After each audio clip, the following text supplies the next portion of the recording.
നമസ്കാരം. അമേരിക്കൻ ആക്രമണത്തിന് ഇസ്രയേലിൽ പ്രത്യാക്രമണവുമായി ഇറാൻ. ടെൽ അവീവിലും ജെറുസലേമിലും ഇറാൻ ബോംബിട്ടു. വ്യോമാക്രമണം യുഎസിന്റെ ഭാഗത്തു നിന്നുള്ള അപകടകരമായ നീക്കമാണെന്ന് വിലയിരുത്തപ്പെട്ടിരുന്നു. യുഎസ് ആക്രമണത്തിൽ പങ്കുചേർന്നാൽ തിരിച്ചടിക്കുമെന്ന ഇറാന്റെ മുന്നറിയിപ്പുകൾ കണക്കിലെടുത്താണിത്. അതിനിടയിലാണ് ഇറാൻ അതിവേഗം പ്രത്യാക്രമണം ഇസ്രയേലിൽ നടത്തുന്നത്. ഗൾഫ് മേഖലയിലുള്ള അമേരിക്കൻ താവളങ്ങളെ ഇറാൻ ആക്രമിച്ചാൽ സ്ഥിതി രൂക്ഷമാകും. ഇറാനിലെ 3 ആണവ കേന്ദ്രങ്ങളാണ് അമേരിക്ക ആക്രമിച്ചത്.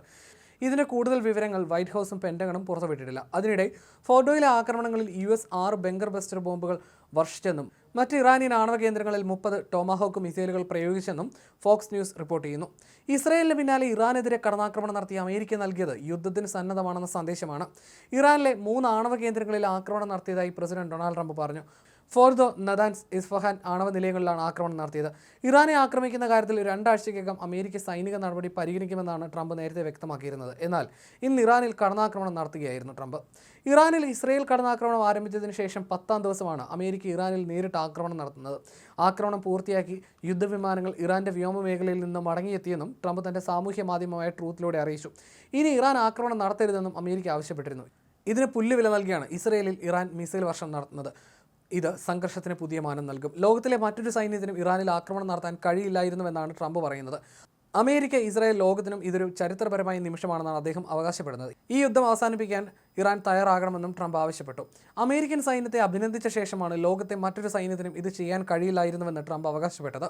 ഇനി സമാധാനത്തിനുള്ള സമയമാണെന്നും അദ്ദേഹം കൂട്ടിച്ചേർത്തു. ഇറാനിയൻ ആണവ പദ്ധതികളെ ഇല്ലാതാക്കാനെന്ന് അവകാശപ്പെട്ട് ഇസ്രായേലിന്റെ വ്യോമാക്രമണം ജൂൺ 13-നാണ് ആരംഭിച്ചത്. അമേരിക്ക കൂടി പങ്കാളിയായതോടെ പ്രശ്നത്തിൽ വലിയ വഴിത്തിരിവാണ് ഉണ്ടായിരിക്കുന്നത്. ഏത് അമേരിക്കൻ ഇടപെടലും മേഖലയിൽ ഒരു പൂർണ്ണ യുദ്ധത്തിനുള്ള വഴിയൊരുക്കുമെന്ന് ഇറാനിയൻ വിദേശകാര്യ മന്ത്രാലയ വക്താവ് ഇസ്മായിൽ ബഗായിയും മുന്നറിയിപ്പ് നൽകിയിരുന്നു. ഇറാന്റെ ആണവ നിലയങ്ങളിലേക്കുള്ള യുഎസ് അന്തർവാഹിനികളിൽ നിന്നുള്ള മിസൈലുകളും പ്രയോഗിച്ചെന്ന് യുഎസ് പ്രസിഡന്റ് ട്രംപ് പറഞ്ഞതായി ഫോക്സ് ന്യൂസ് റിപ്പോർട്ട് ചെയ്തു. നദാൻസ്, ഇസ്ഫഹാൻ നിലയങ്ങൾക്ക് നേരെയാണ് ടോമഹോക്ക് മിസൈലുകൾ പ്രയോഗിച്ചത്. താഴ്ന്നു പറക്കുന്നതിനാൽ റഡാറുകളുടെ കണ്ണിൽ പെടാനാകില്ല ഈ മിസൈലുകൾക്ക്.